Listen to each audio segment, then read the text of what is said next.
Shalom, shalom mes bien-aimés, j'espère que vous allez bien. Aujourd'hui, nous allons parler d'un thème qui est vaincre ses difficultés, vaincre ses problèmes. Et moi, aujourd'hui, avant de commencer cette prédication, je vais vous poser une question, mes frères et mes sœurs. Comment veux-tu vaincre tes soucis, tes problèmes, si dans ta tête déjà tu as des problèmes et des soucis? Comment veux-tu vaincre tes problèmes et tes soucis si déjà en toi tu as des blocages? Comment veux-tu vaincre les problèmes et les soucis si toi-même tu as perdu la foi? Comment? Voyons 1 Samuel chapitre 17 verset 40 pour commencer. Je lis au nom du Seigneur Jésus-Christ. Il prit en main son bâton, choisit 5 pierres polies du torrent et les mit dans sa guipesière de berger et dans sa poche. Puis, sa fronde à la main, il s'avança contre le Philistin. Que voyons-nous ici? David prit en main son bâton. Pourquoi la Bible nous précise que David prend en main un bâton? Rappelez-vous, mes frères et mes sœurs, du bâton d'Aaron et encore mieux, le bâton de Moïse. Nous allons continuer. Choisis 5 pierres polies du torrent et les mit dans sa guipesière de berger et dans sa poche. Les pierres, elles viennent d'où? Du rocher. Et ce n'est pas n'importe quelle pierre. Ces 5 pierres polies par le torrent. C'est-à-dire quoi? Rappelons-nous qu'il y a 5 ministères dans le corps de Christ. Et c'est parlé dans Éphésiens chapitre 4 verset 11.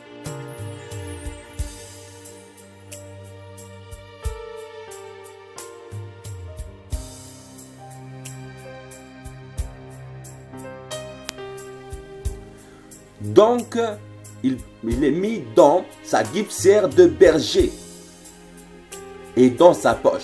La Bible nous précise que c'est une guipesière de berger, non pas de chasseur, non pas de pêcheur, non, guipesière de berger.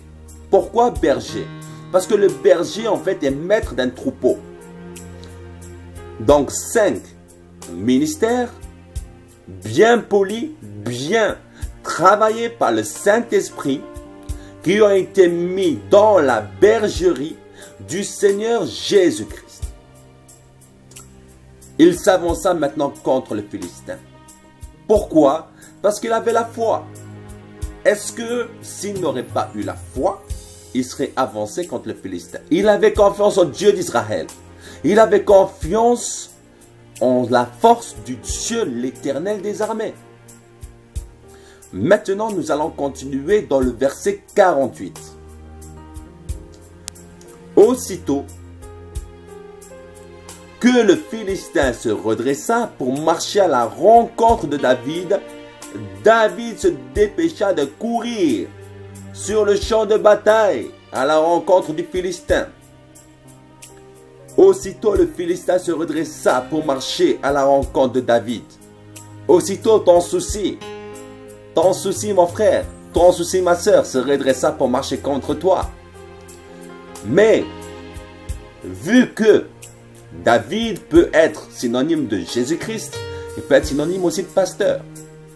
Parce que si nous prenons maintenant un rocher, c'est Jésus, n'est-ce pas? Mais nous pouvons aussi prendre David comme Jésus, parce que c'est un bon berger. Et le bon berger donne sa vie pour ses brebis. Les gens reculaient. Les gens avaient peur du Philistin. Les gens avaient peur de Goliath. Et sans David, ils n'auraient pas vaincu. Sans Jésus-Christ, tu ne peux pas vaincre ton problème. Sois bien poli. Sois bien soumis. Sois bien soumis à ton berger. Et je dis berger, pasteur. Je dis berger, le pasteur de ton église.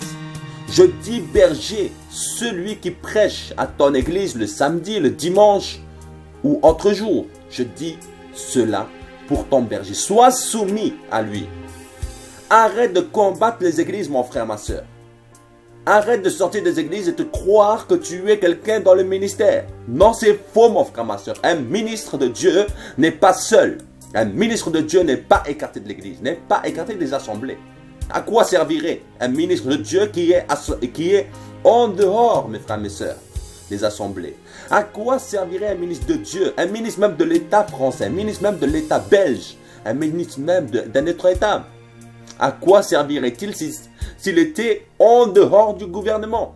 À quoi servirait-il? On va continuer. David mit la main dans sa guibière. Il prit une pierre et la lança avec sa fronde. Il frappa le Philistin au front et la pierre pénétra dans le front du Philistin qui tomba le visage contre terre. Goliath était grand. Goliath était immense. Goliath se moquait des enfants de l'Éternel. Goliath se moquait et disait, mon Dieu à moi, mes dieux sont plus puissants que le Dieu, l'Éternel. Mais lorsque David a pris une pierre bien polie, il l'a mis dans sa fronde.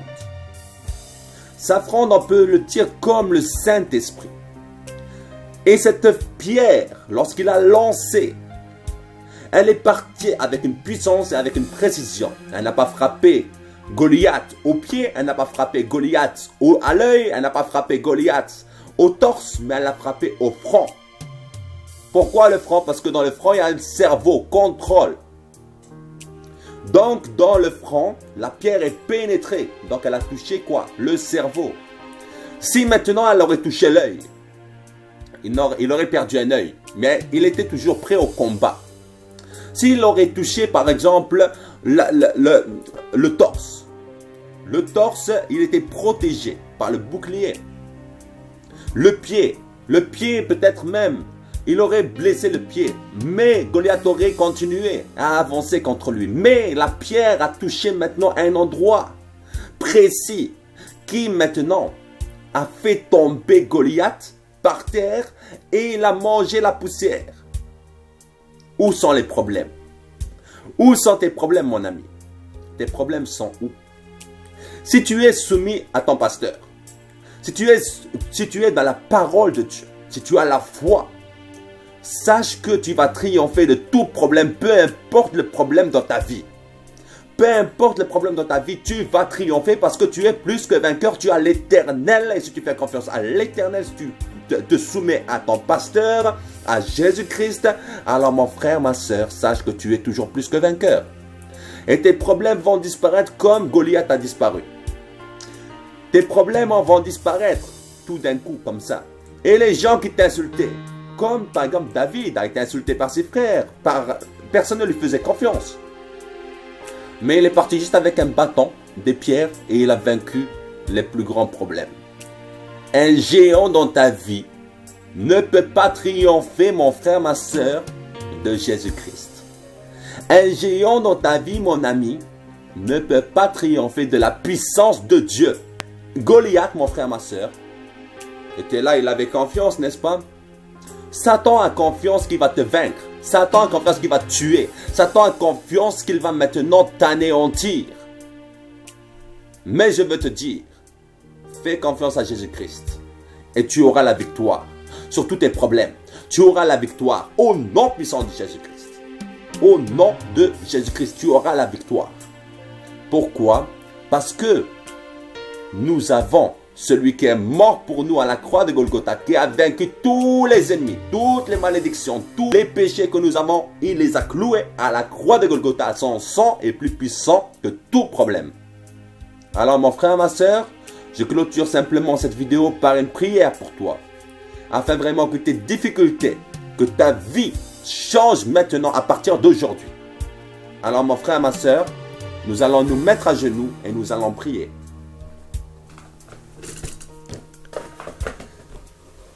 Seigneur Jésus-Christ, je remets mon frère et ma soeur qui regardent cette vidéo entre tes mains. Mon Dieu, mon Père, Tu connais leur vie.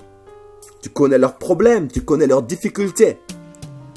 Père, maintenant, je te demande dans la puissance du nom de Jésus-Christ d'agir puissamment et d'effacer tout problème.